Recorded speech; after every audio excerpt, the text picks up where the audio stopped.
There are two groups of people in this world. Those who like Eli Roth, those who hate Eli Roth. And for this reason, there are two other types of people in this world. Those who like Hostel and those who hate Hostel. Very seldom, almost never, do I hear of anyone saying, I kind of like Hostel or I kind of don't like Hostel. It's usually right down the middle. You either hate it or you love it. I am one of the people who like Eli Roth and I like the Hostel series. So when I heard there was a third part coming out, I was right on board right from the get. But then I found out that Eli Roth wasn't directing this. Now, some of the naysayers, some of the people who are not into Eli Roth probably thought, maybe I'll give it a chance this time. But then again, they were turned off to the other two Hostel movies. So I gave it a chance because I liked Hostel. And I have to say, I was pleasantly surprised with it. This time around, it's directed by Scott Spiegel. Now, I read up a little bit on him. I'd never heard of him before. And he did a lot of bit parts in a lot of different movies. And the most popular ones to me were the Evil Dead movies, Evil Dead 1 and 2. And he was what is called a fake shemp. A fake shemp is a term that was coined because back when the Three Stooges were trying to finish up some of the shorts they had done after Shemp had died, they had somebody else fill in for him, kind of stand there with their back to the camera, and he was a fake Shemp. This is a term that's given to somebody who fills in for another actor, either that the shooting is done and they need more footage and that actor is gone, or the actor passed away, much in the case of like The Crow. Some of Brandon Lee's footage was shot by someone else. You just get like the back of the head shot and stuff. Anyways, that was basically his big claim to fame. He also did some writing and such, but he's directing this one. So I was kind of like, let's see what it looks like. Also, when I found out that it didn't take place in some European country somewhere, that it in fact takes place in Las Vegas, I got a little iffy, I have to admit. Think of it as like The Hangover meets Saw, I guess. Bachelor party goes to Las Vegas.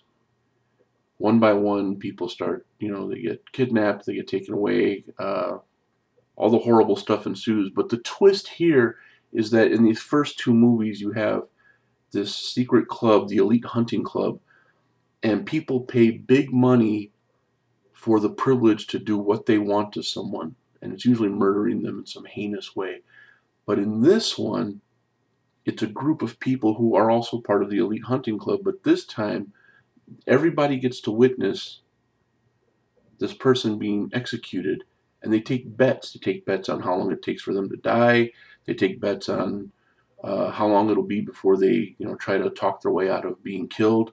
What will they use to barter with? Will they use their family to barter with? Will they try to bribe them with money? And they put odds on all that because it's in Las Vegas, and people win, people lose. It was kind of an interesting twist on the whole thing. I guess my only problem with it, and this sounds kind of morbid to say it, is that some of the kills didn't last very long, or they weren't really, didn't really. I mean, one guy gets his face removed. That was kind of straight and to the point, basically. Yeah, and then it was over. It was done. There were parts where I was kind of like, wait a minute, that doesn't make any sense because, like, people will get put in that chair and they're screaming bloody murder just being put in the chair out of fear. One guy gets put in the chair, and not only does he not make a sound, but when he's being killed, he's being shot with crossbow arrows, and every time a crossbow arrow hits him, it's more like, ooh, oh, ah. It's like, doesn't that hurt? Other little things, little nitpicky things. Like this guy constantly, every time he walks in and out of this door, he has to scan the tattoo on his arm, and he always hits it up against that scanner, like boom, and they scan it, and he walks through. They did that about 6 times or so, and it wore a little thin after a while. But overall, I thought it was a great movie. I thought it was good. I really did. A little different than what I was used to, like I said, but once again showing that absolute power corrupts absolutely. Uh, Money involved, people can pretty much get away with anything. Kind of makes me think, because a lot of these places, even in Hostel 1 and 2, a lot of the elite hunting club, they had their stuff set up in abandoned buildings. Now, how many times have you driven down the street and seen like 7 or 8 abandoned buildings? You never once thought about what was going on inside. You never once thought to stop and take a look inside. Those things, who knows, they could be happening in your own neighborhood. Kind of makes you think. But I have to give it a definite thumbs up.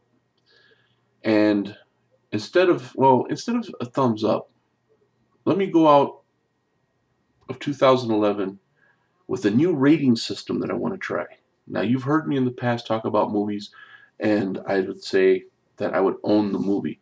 Well, yesterday I was thinking about that, and my new rating system is going to be own it or bone it. If I would own the movie, if I say I would own the movie, that's telling you that I vouch for it.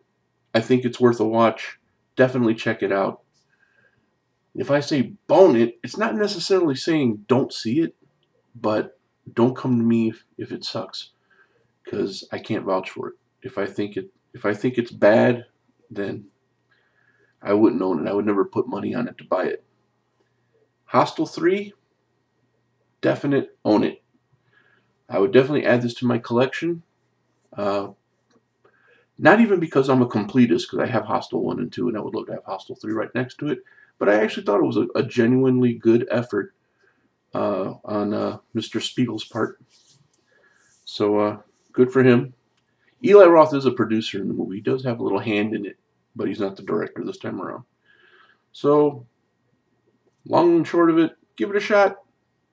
Take a gamble on it. Get it? Las Vegas?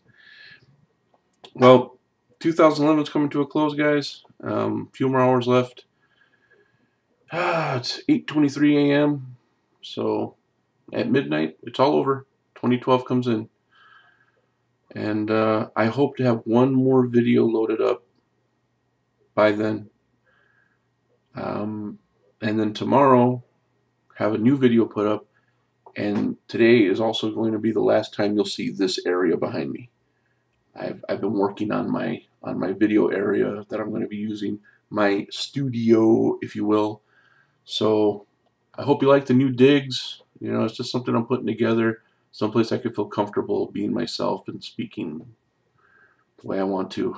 So we'll see how that works. But until then, this is me, Mr. Cinema Junkie, saying thanks for watching. I appreciate each and every one of you. And if I don't talk to you again till next year, have a safe, happy, sane New Year's Eve. Come back to us. We love you. Take care, guys.